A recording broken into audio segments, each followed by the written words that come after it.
Yeah. It's nice, but it's not like Not like. it's not like US Dallas. Bank It's not like or Dallas. Dallas or- Yeah.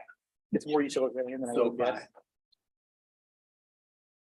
That wouldn't surprise me. We're out there. We're past there. We're gonna get feedback for a second, don't let it. Yeah. It's nice, but it's not. It's like- Yeah.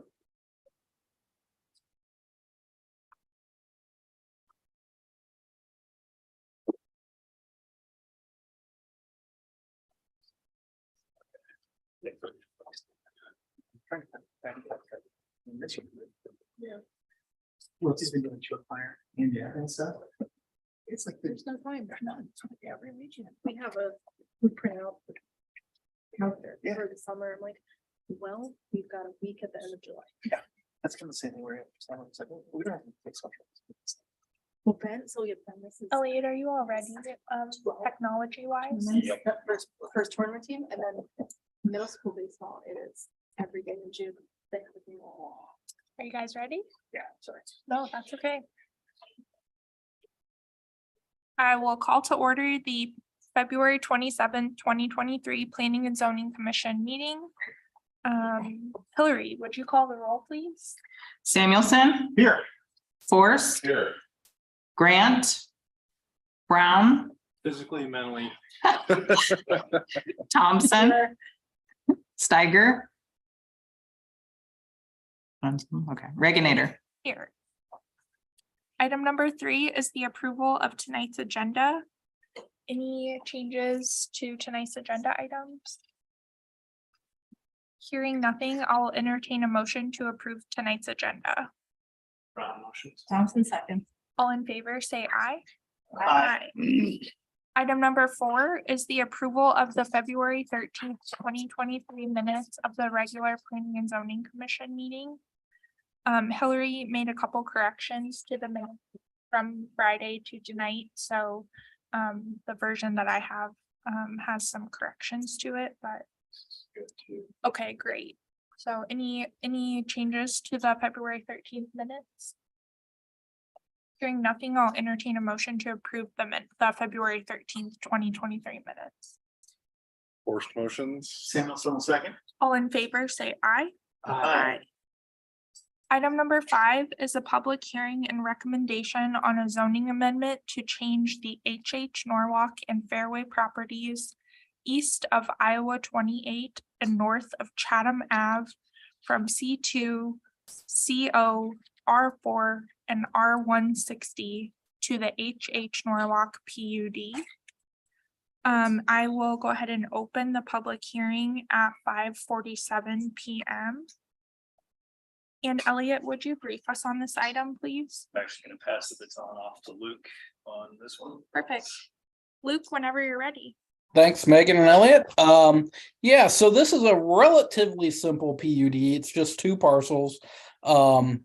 It's a city-initiated PUD that we've worked with Norwalk and Fairway on, mainly because of some previous history with roads and commitments that Norwalk had made, where they had talked about this north-south kind of green dotted road on the map on the screen being a private road, kind of a backage road similar to what is on the west side of the highway. And then the cities had our plans, obviously, for the Hughes Century Crossing area, where that Hughes Drive road, when it goes south of Chatham, is public. So city kind of rules changing in the past, where we want through roads to be public. With Hughes Drive being public now, we just wanted to make that a public street as part of the kind of overall development. That wouldn't have been a problem, except for the fact that Fairway had bought the property at the corner under the assumption that they were building a private street, which kind of messed up some setbacks and all those things. So the real impetus for this is parcel A, some reduced commercial setbacks off of the right of way on what will be a new extension of Hughes Drive to the north of Chatham. That lets the Fairway site, as it was submitted a couple months ago, continue to progress without major changes. And then it also just allows general intensity of development to happen on parcel A and in parcel B. We did kind of reduce setbacks for both of those. We did call out C3 commercial for a couple things, just based on a couple of the potential projects that the HH Norwalk folks had informed us about. So just making sure that we've got all the land uses that might end up there identified ahead of time, so we don't have to do an amendment after the fact like we did with the Hugh Century Crossing PUD. So getting that set to C3. And so the way this kind of works is parcel A is only C3, and then parcel B can be R4 or C3. Again, some potential development projects kind of in the early stages there that might be of a higher density residential nature. So we wanted to include that. A big point that I don't think I ended up getting into the staff report because it was kind of a thing we were going back and forth on with the property owner is the density allowed on parcel B. So right now our R4 density would be capped at 18 units an acre. The project that they've been talking to a developer about would be 20 to 24 units an acre. So there's a little back and forth. Do we leave it at 18? And then once there's more details on that project, bring that forward as a PUD amendment to increase the density? Or do we just go with the higher density now and see kind of where that shakes out? So we decided to write it right now as a 24 units per acre density. But just want to note that like that's very much open for discussion with the property owner. They were kind of good with it being 18 or 24. They just wanted to acknowledge that they were talking with some developers of some pretty nice products that would require higher density. So again, it's kind of do you do it now or do we wait and see what that project is and change it later? So other than that, a lot of the kind of development details are similar to the Hugh Century Crossing, where we're trying to really maximize the developability of our commercial ground along Highway 28. So again, reduce setbacks, open space requirements, landscaping, that type of stuff, so we can try and get as much value on those properties as we can. So with that, I'd be happy to take any questions, any deliberation on the whole 24 units per acre thing. I do think that'll be a council discussion when it comes up as well. So if you have thoughts to pass on to them, that would probably be good.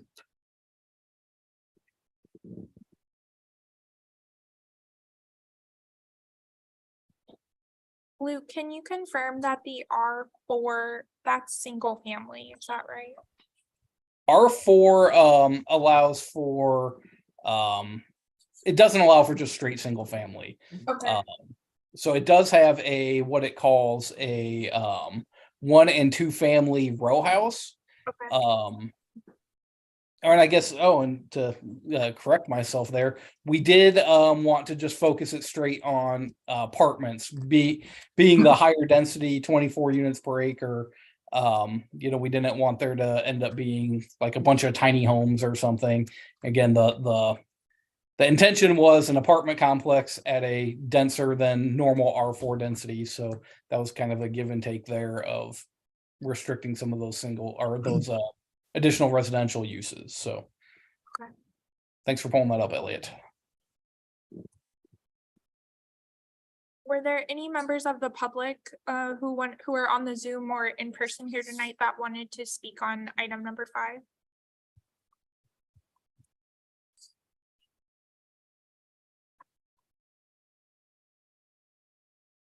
Any questions from planning and zoning?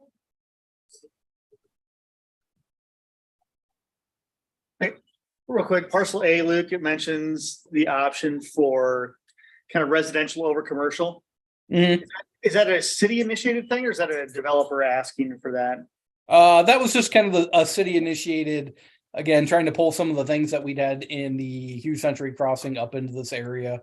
So, Okay. Yeah. I think this is directly north of the new sports complex, is correct? Not directly north, but directly north of Chatham. So sports complex, and then there'll be the Norwalk Central kind of town center area, then Chatham, then the HH Norwalk piece. Gotcha. So yeah, Elliot can kind of highlight a few things there on the map.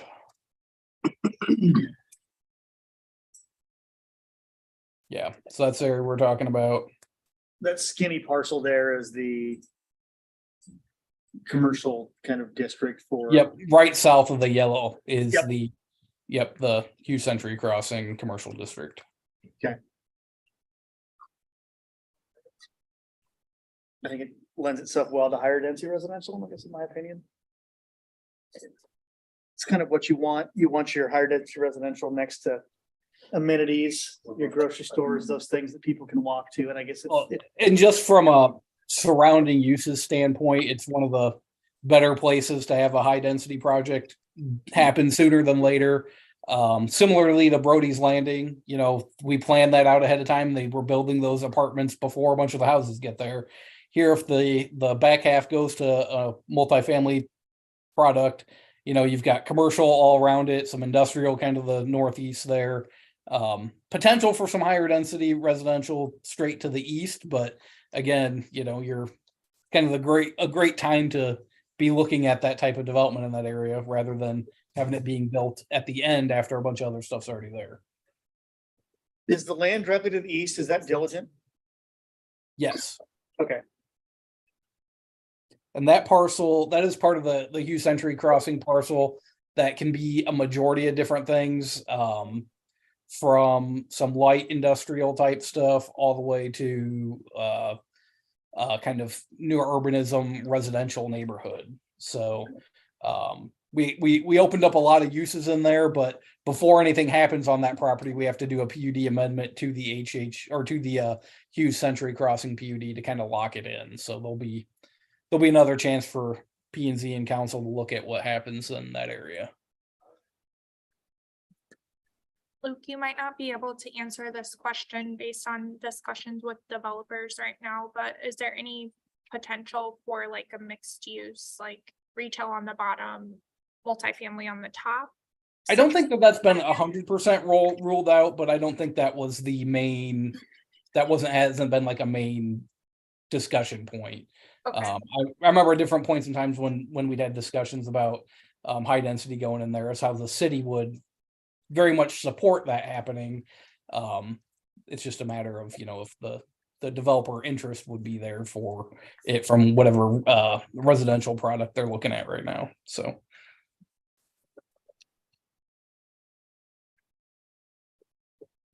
Any other questions from P&Z? Okay, I will close the public hearing at 5:57 p.m. And now we can deliberate on this item if there's any further discussion from the commission members.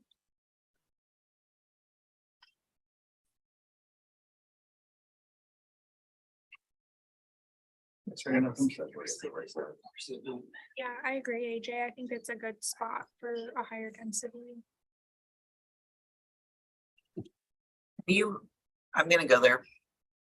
And I'm just worried, or I'm not worried, but has there been discussion like it's workforce development type apartments or? Well, so that's kind of when I've been chatting with the property owner, like different ways on which we could propose a project. And I was kind of initially at let's keep it at 18 for now. And then when you have more details on a project, bring that forward and we'll ask to increase it. That's, you know, that can be a big ask though. So the kind of flip side of it is if we set it to 24 units per acre, right now, you know, the product that, you know, I'm not gonna go into a lot of details about it because they're still just talking about it, but from what I've researched on it, it's not a workforce housing product. It's a very, you know, market rate to, you know, higher end, I would guess, apartment complex. So I don't know that, you know, there's not a real way to limit it to that type of project. So if you say 24 units an acre, you kind of having to get what you get, right? So we were kicking around some ideas in the office today of, you know, could we say 18 units an acre or 24 units an acre if the building is 100% class 1 and 2 materials. So you're at least, you know, you're requiring the building to be built at a higher standard, which maybe dissuades someone from coming in and wanting to do a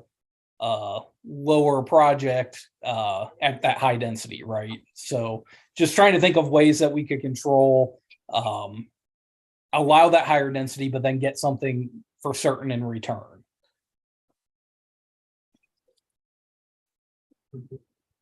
All right, I know public comments are closed, but can I ask a question?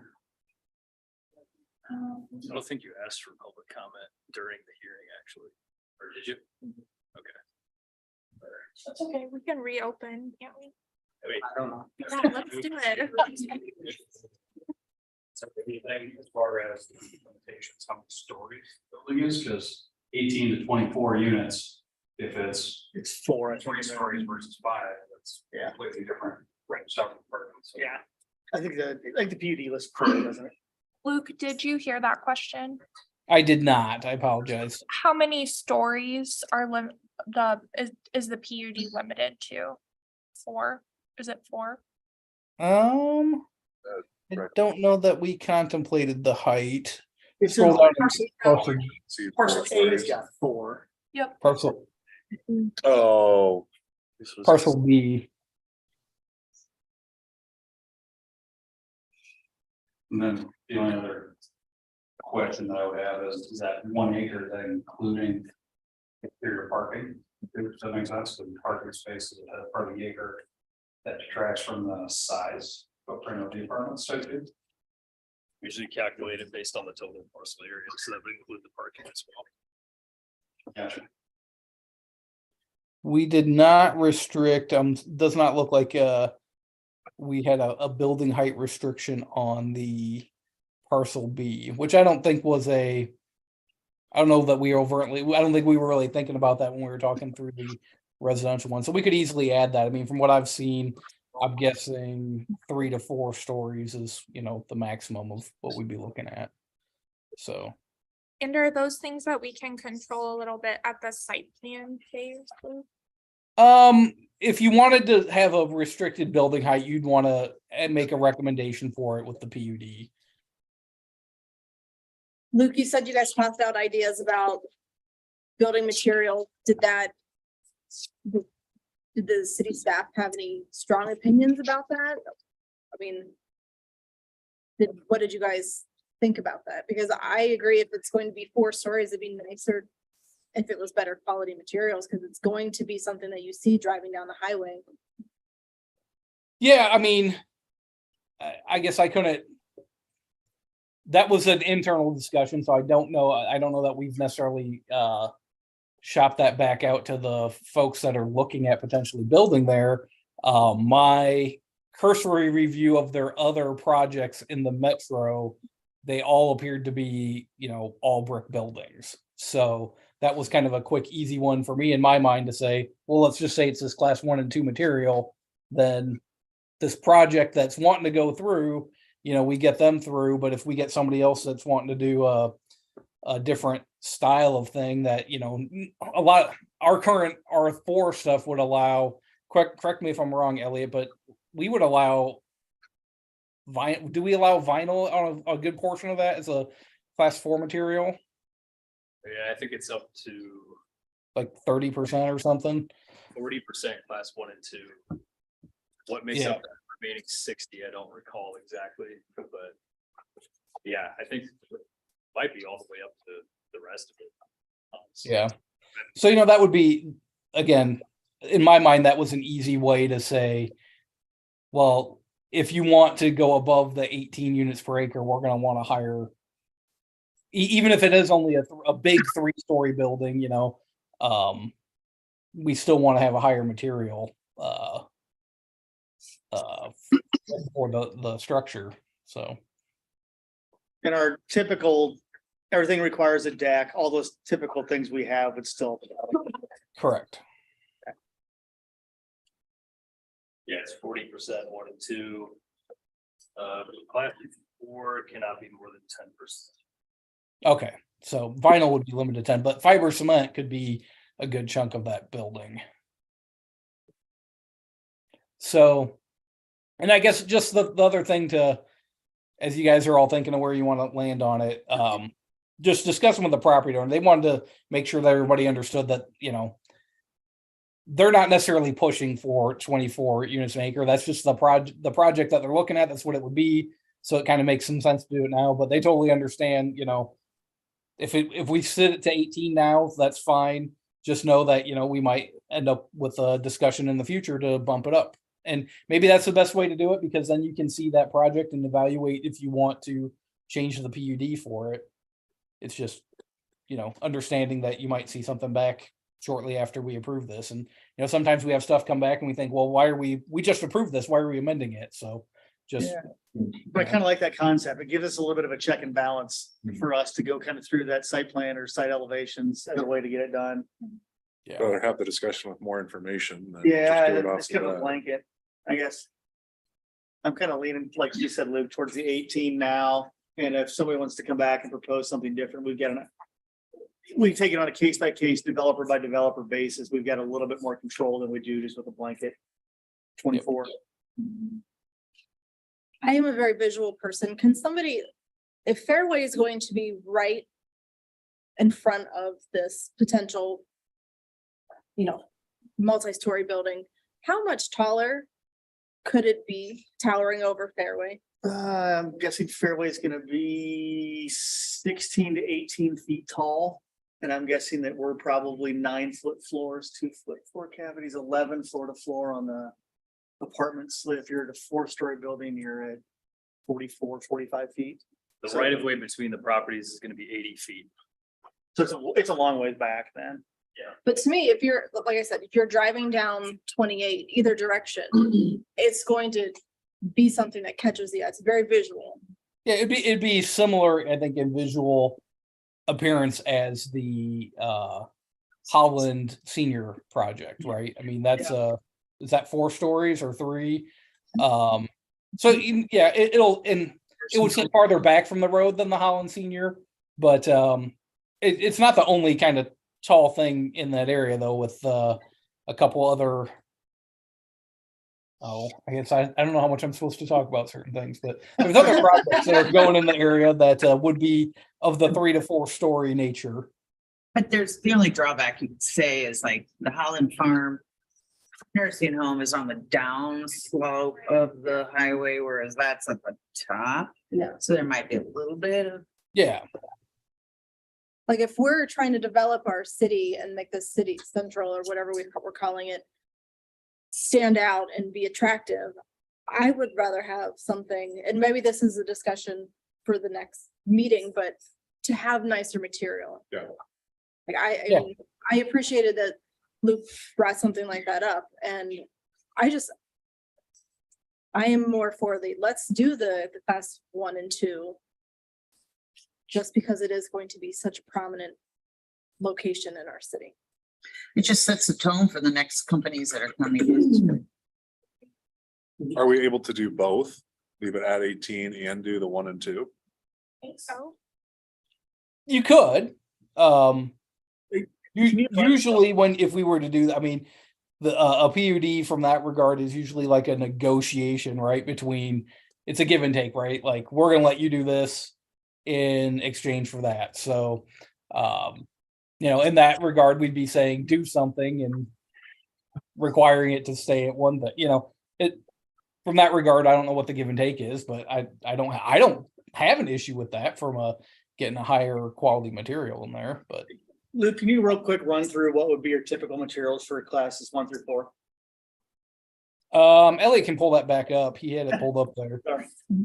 Yep. So your class 1 and 2 materials are brick and stone and glass, and so the difference between class 1 and class 2 are like class 1's like the real deal brick, full depth brick, stone, that type of stuff. Your class 2 material is then your, thin brick veneer or a manufactured stone. So class 2 is looking to mimic what class 1 is, but we consider them kind of, I think in all of the code, class 1 and 2 are the same. There's never a situation where we require more of class 1 than class 2. And then class 3 is where you get into your fiber cement panels, some of your metal panels and stuff. And we kind of made a distinction. with the core building and with a bunch of different projects that a metal panel with a concealed fastener would jump up into a class 2 style material, whereas something exposed would be a lower class material. So with class 3, you get your EFIS systems, your fiber cement, and then class 4 is like vinyl and smooth concrete panels, glass block. Wood, for some reason, is a class 4 material, though we see a lot of people want to use that as accents on buildings. So I'd be cool with eliminating class 4. I guess I'm never personally a big fan of 100% brick or faux stone building. To me, I like the mix of, I guess I don't mind class 3 materials on things. But I know, I'm pretty sure I know the developer you're talking about, and I'm pretty sure that I know that they have done, yes, a significant number of 100% brick buildings throughout the metro. Yep. So. I guess I don't know that we need to go all the way to entirely class 1 and class 2 materials. I think that's, in my mind, it's a little bit much, but I think vinyl siding always just looks like vinyl siding. There's not a whole lot you can do. But fiber cement, for some reason, just looks nicer.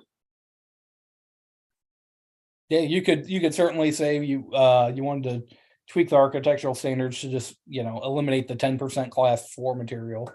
And then, yeah, What's that'd the be a pretty current, easy change. what's the current breakdown for materials? 40% 1 and 2, 60% 3 and 4. Can we just call it 60% 3 and be done? I guess, is that agreeable to everybody? Or What's the percentage? I'm sorry, I couldn't hear. 41 and 2, 63 and 4 currently.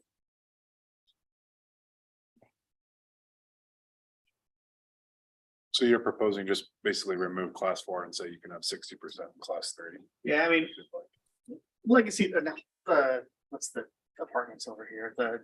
Not the legacy ones, the ones that are High Point. Those are mostly brick with kind of a fiber cement up top, and they still look good after 25 years. They still look relevant. Yeah, we could up the brick percentage to class 1 and class 2s if folks want to do that. I guess typically what a lot of these apartment buildings, if you're gonna do a 4-story apartment building, typically what folks are gonna do is they're gonna brick the first 2 stories.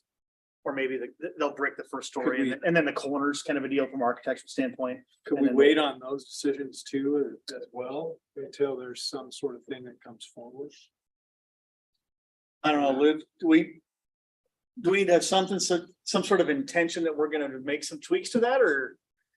Yeah, I mean, so the thing with zonings, right, is that you're dealing with minimums, right? So if you just said, well, we're fine with R4 at 18 units an acre because that's what the standard is, then we would tend to just stay with the standard architectural requirements. Though you can tweak them like you're talking about. So whatever you do, you got to be willing to accept that as the minimum, right? So if the discussion seems to be that, this is a higher visible area, it's right next to our new town center and stuff, so we want there to be a little bit higher quality, then yeah, I would say as part of this first rezoning, you would want to cut out, material number 4 or something. And then really your discussion point in the future on requiring more would hinge on what else are they asking, right? So in this hypothetical situation where another project comes back and says, hey, we want to be 24 units an acre, then, the city might say,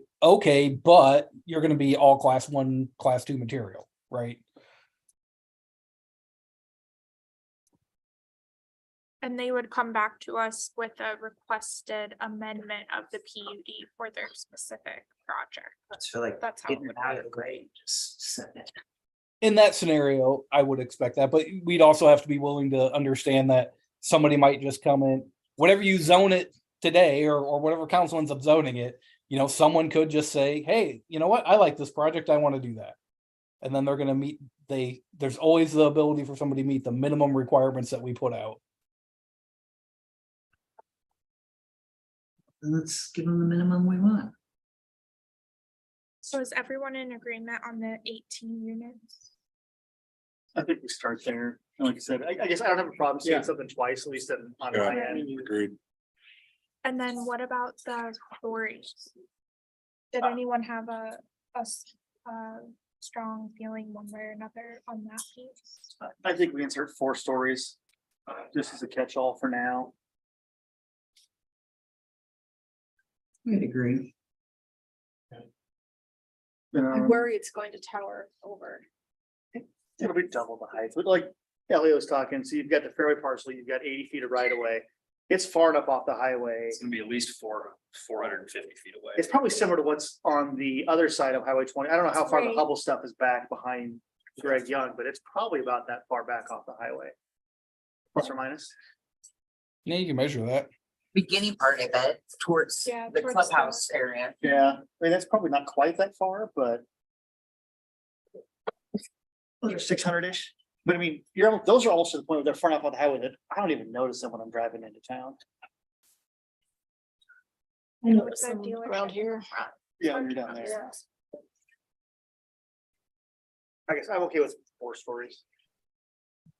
If they're gonna get the density they want, that eventually, I mean, it's all gonna make sense from a developer standpoint from a performer, right? And then they gotta be able to build what I they gotta mean, build. The 4 story is gonna get some really pretty baseball lights in their face.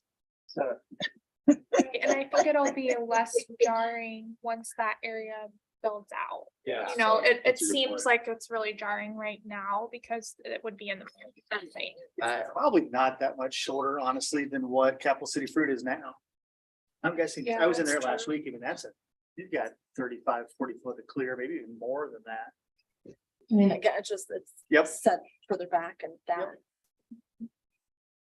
And again, I would, without getting into specifics, there's height of the R4 and what you want that to be, but our code does also have certain height allowances for C4 or C3, and in there we've kind of restricted that to 4 as well, but just knowing some projects coming up are likely in that area going to also be in similar heights. So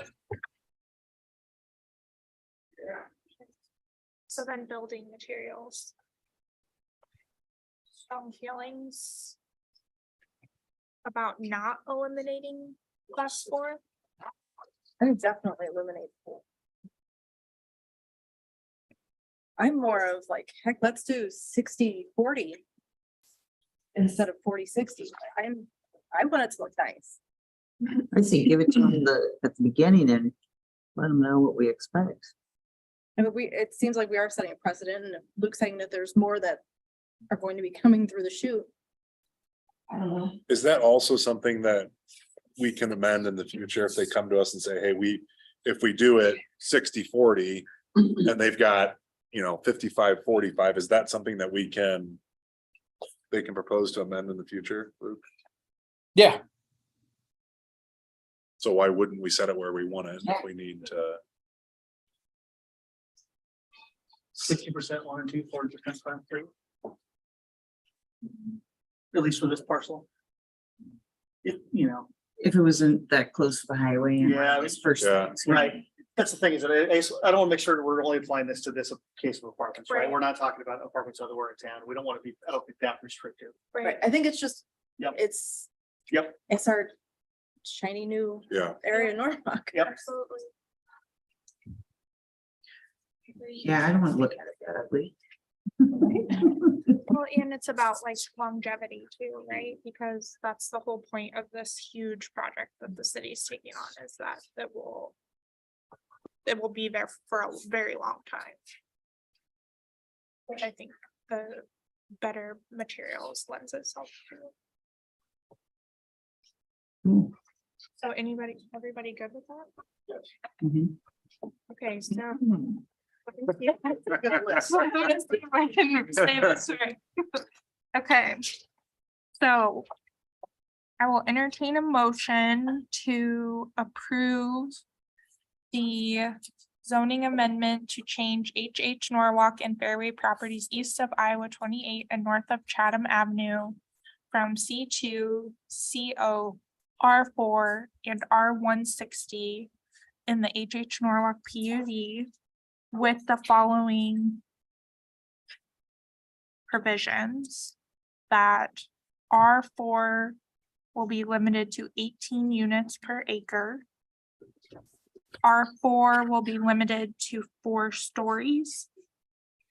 And the building materials in R4 will be 60% of class 1 and 2 and 40% of class 3. At a minimum. On parcel B. Correct, on parcel B. Samuel's gonna make that motion. 4 seconds. Lori, would you call the roll, please? Brown, Yes. Thompson, Yes. Samuelson. Yes. Forrest, Yes. Grant, Yes. Reginator. Yes. Excellent, thank you, everyone. Item number 6, a request from Hubble Realty Company for the issuance of a grading permit for the Holland Point Plat 3 area. Elliot, would you brief us on this item, please? Yep, so the reason you guys are seeing this, and I sort of pointed it out in the staff report, this is an area that was pre-platted in the original Holland Point preliminary plat. The applicants came back after that one got approved and had a second preliminary plat done. Which the boundary of it changed and shifted to the east. And so this area in the grading permit here was omitted from that second preliminary plat.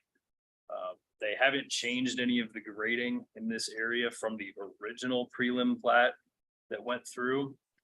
But our zoning ordinance is a little bit, it gives us some options as to how we can look at a preliminary plat that's over 2 years old.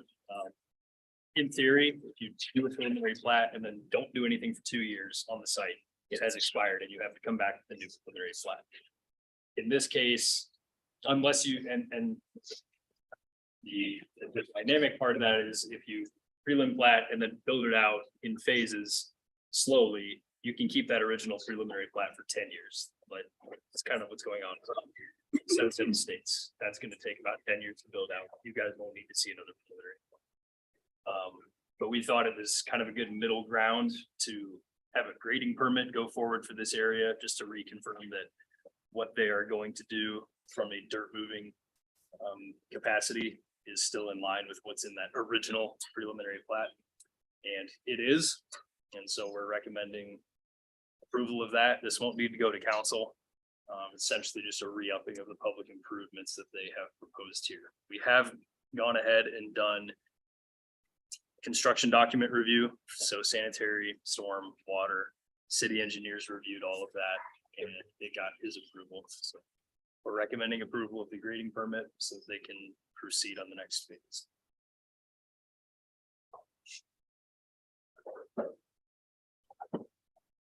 Any members of the public who wanted to speak on item number 6? North is to the right, just FYI. Yeah, this is Caleb Smith with Hubble Realty. Elliot did a good job kind of explaining where we're at with this. Honestly, very little, if anything's changed from the preliminary plat. We're just looking forward to get this project started here this spring, get the first phase of this 55 plus community off the ground. So happy to answer any questions you may have.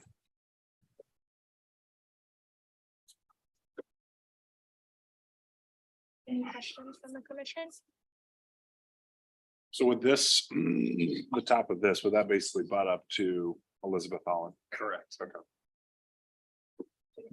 And is 19, That's a clubhouse Okay. site.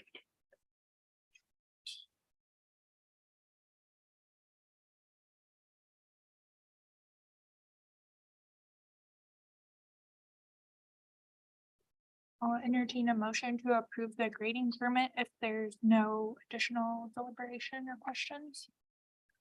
Brown motions. Samuel's on second. Hillary, would you call the roll, please? Thompson, Aye. Samuelson. Aye.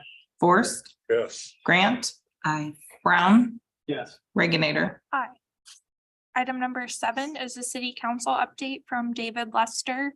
Any update for us tonight, David? I don't have anything tonight. Thank you all. Thanks, David.